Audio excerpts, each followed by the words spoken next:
professional position is, I think the specific title is assistant to the editor, and basically I'm one of the sports editor's assistants, and my job is, it comprises a lot of different things, but mainly I'm an editor in the sports department who helps determine what events we're going to cover, what stories we're going to do, what issues we're going to explore, and then help figure out which of our writers and reporters are going to be the best fit for those things. So, for example, right now I'm spending a good amount of my time looking forward to the Winter Olympics in Vancouver next February and figuring out which stories we need to write pertaining to the Winter Olympics between now and when they begin.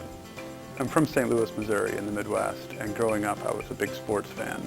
So when I went away to college, I was totally undecided as to what I was going to do, and I kind of fell into journalism. And I was at a college that had a really robust journalism program, and it seemed like a good fit because I like sports and I could write and edit sports stories and go to sporting events and that type of thing. And the more I learned about the newspaper industry and daily journalism, the more I liked the rhythm of it and the daily deadlines. Tremendous challenges every day. The most obvious being time, and we're often on a daily schedule, so we're trying to figure out how we're going to do this story today to get it up on our website tonight and get it in the newspaper tomorrow. Some of our stories we have a little bit more time and they take several days, if not weeks or months to develop. So we're constantly in a race against time. We have competitive pressures because we know that we're not the only newspaper in the world. We're not the only news agency that's out there trying to do these stories. So we have to really expedite to make sure we do them first. With other challenges like just getting people to talk to us, getting documents, finding evidence to substantiate the story. So it's not so much just thinking of an idea and starting to write about it. It's going out and interviewing people, and often hoping that people will tell you stories that they may not at first be inclined to tell.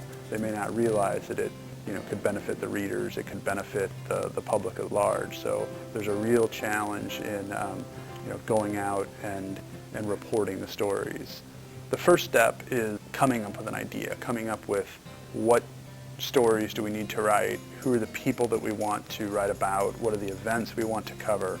So it's the generation of an idea. And then you match that idea up with a reporter or a writer, and you assign them to go do that story.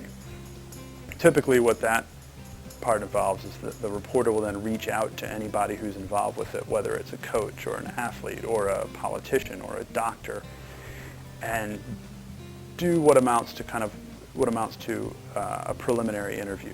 Introducing ourselves, say what we're looking for, and get a little bit of information to go on. And then at that point you size it up and determine whether it's worth pursuing. If it is worth pursuing, then it often requires travel. We go to wherever that story is taking place. For example, yesterday it was Canadian Texas in the Panhandle.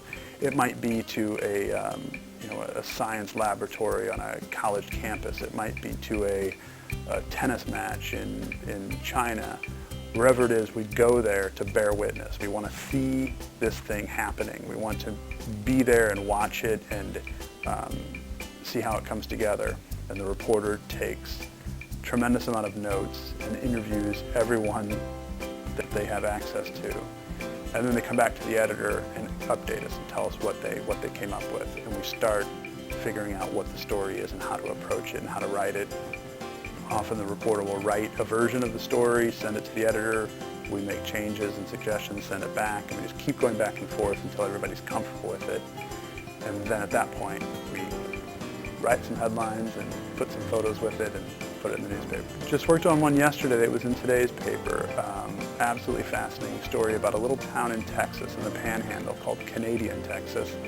And in this part of Texas, times are really tough because of the recession. There was an oil bust in the 80s that diminished a lot of these little communities.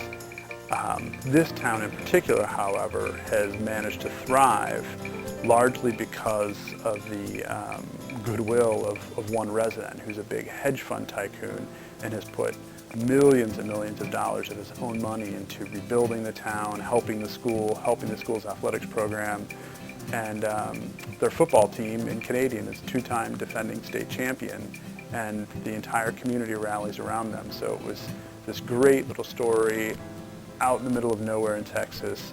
Very few people outside of Texas have ever heard of this or knew that it was going on. And we sent a reporter down there to tell this story, and it worked out really well. We were just talking about this at lunch. That's funny you should ask. They've changed drastically over time. We have an archive search at the Times. I think it's called ProQuest. And you can go back and look up any article that has ever appeared in the New York Times, and you also get to see it physically, like what it looked like in the paper. And it's fascinating to see how drastically things have changed, even over the past 10 or 20 years. And then there are things like blogs and Twittering that we're doing as well to distribute all this information. We feel like every day through this process of reporting the news, we come up with a tremendous amount of information that we just need to get it before people's eyes.